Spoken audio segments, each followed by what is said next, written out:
नहमदुहु व नुसल्ली अला रसूल करीम अम्मा बाद। पश्चिम बंगला का पीर फुरफुरा दरबार शरीफ मुजद्दिदिया जवान पीर अबू बकर सिद्दीक रहमतुल्लाह अलैह का संगठन ऑल इंडिया मुजद्दिदिया मिशन सर्वधर्मों सम्मेलन कमेटी के सदस्यों हैं हम मोहम्मद आसिफ। इसके अलावा सर्व भारतीय जातीय कांग्रेस नेशनल इंडिया गठबंधन पश्चिम बांग्ला राज्य कांग्रेस कमेटी के सदस्यों हैं हम हिंदू मुस्लिम सिख ईसाई जैन ख्रिस्टन आदिवासी दलित हम सब है भाई भाई। मजहब नहीं सिखाता आपस में बैर रखना, हिंद है हम ये वतन है हमारा। हमने बहुत से ऐसे राजनीतिक दल और संगठन और शासन व्यवस्था को देखे हैं, लेकिन एक ऐसा राजनीतिक दल और संगठन है जो कि भारतीय जनता पार्टी। इनके जैसे बेईमान गद्दार और मक्कार एक नंबर के झूठे राजनीतिक दल संगठन को आज पहली बार देख रहे हैं। इसलिए कि वक्फ बोर्ड संशोधन अमेंडमेंट बिल को जो लाए थे और जिस तरह से इन्होंने पास किया है पार्लियामेंट से, जेपीसी से, राज्यसभा से, सरासर ये बेईमानी करके बेइंसाफ़ी करके और संविधान के कई आर्टिकल धारा के उल्लंघन करके, लेकिन ये संविधान मानते कहाँ हैं, जबकि जवाबी वकील जो कि तुषार मेहता को सरकार की तरफ से जो खड़ा किए गए थे, तो उसमें सीजीआई संजीव खन्ना ने जो तुषार मेहता साहब को जो सवाल जवाब किया गया था उसका तो कोई जवाब ही नहीं दे पाए। लेकिन उसके बाद उन्होंने एक हफ्ता के समय टाइम मांगा था सरकार पक्ष के लिए, जो कि सरकार को एक हफ्ता के टाइम दिया गया था सीजीआई संजीव खन्ना के तरफ से।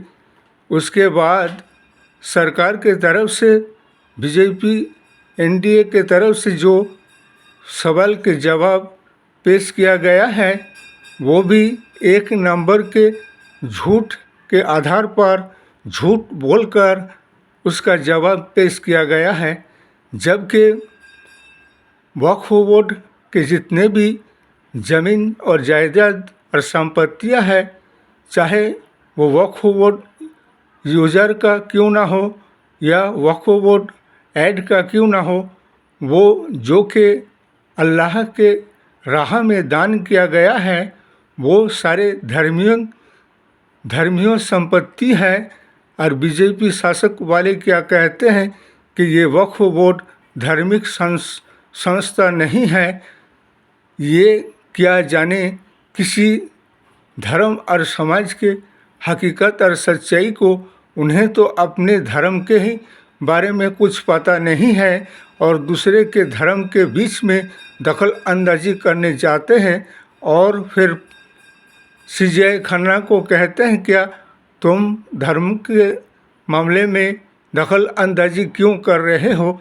अरे क्यों नहीं करेगा, जबकि संविधान के आर्टिकल 14, संविधान के आर्टिकल 25, संविधान के आर्टिकल 26, संविधान के 301 के खिलाफ जो कि तुमने ये बिल को लाए हैं, इसके अलावा ना तो विपक्ष के लीडर नेताओं की कोई बात को मनाया गया, ना सुना गया, ना all India Muslim personal law board के, इसके अलावा ऑल इंडिया मुस्लिम संगठनों के किसी की बात को ना सुना गया और मनमानी तानाशाही से इस बिल को पेश किया गया। जबकि इसका जीता जागता इसका सबूत मौजूद है, जो कि ये कहते हैं कि मुसलमानों के अच्छाई और भलाई के लिए, जबकि सीजीआई खन्ना साहब ने जबकि वक्फ बोर्ड यूज़र पर कोई कार्रवाई नहीं किया जाएगा, उस पर स्टे लगाया, जबकि वक्फ बोर्ड यूजर कानून में किसी को भी हिंदू समाज के गैर मुस्लिमों को शरीक नहीं किया जाएगा। उसके अलावा जिला कलेक्टर को इसके लिए ये इजाज़त नहीं दिया जाएगा जो उसके इन्वेस्टिगेशन जांच करे। लेकिन ये बिल जैसे ही पार्लियामेंट से राज्यसभा से पास किया गया, सीजेआई संजीव खन्ना साहब का स्टे लगाने के बावजूद में भी ये उत्तर प्रदेश के योगी आदित्यनाथ सरकार ने वो हमारे वक्फ बोर्ड यूजर के जितने भी संपत्तियां हैं, कहने लगा इसके जिला कलेक्टर से इसके जांच करो, इन्वेस्टिगेशन करो, करके उनके पास कागजात है या नहीं करके उन्हें कागज़ दिखाने के लिए कहा जाए। अरे जबकि 200-300 साल पुराने चीज़ों की कागजात कहाँ से लाएंगे? उस वक्त ना तो रजिस्ट्रेशन होता था, ना रजिस्ट्रेशन किया जाता था, बल्कि मौखिक के हिसाब से उसे दान किया जाता था।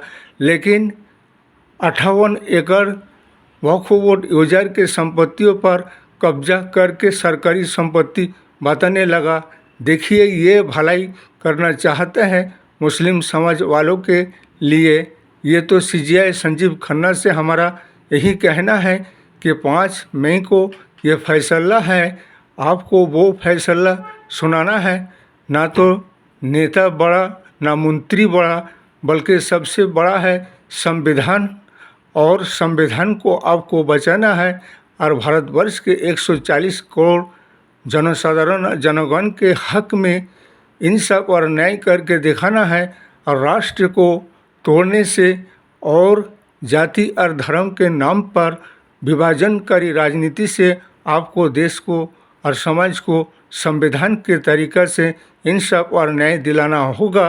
और हम सबको उम्मीद है कि आप वही फैसला सुनाएंगे जो कि वक्फ बोर्ड के बिल को खारिज किया जाए और उस पर रोक लगा दिया जाए, इसलिए कि इनका मंसूबे सही नहीं लगता है।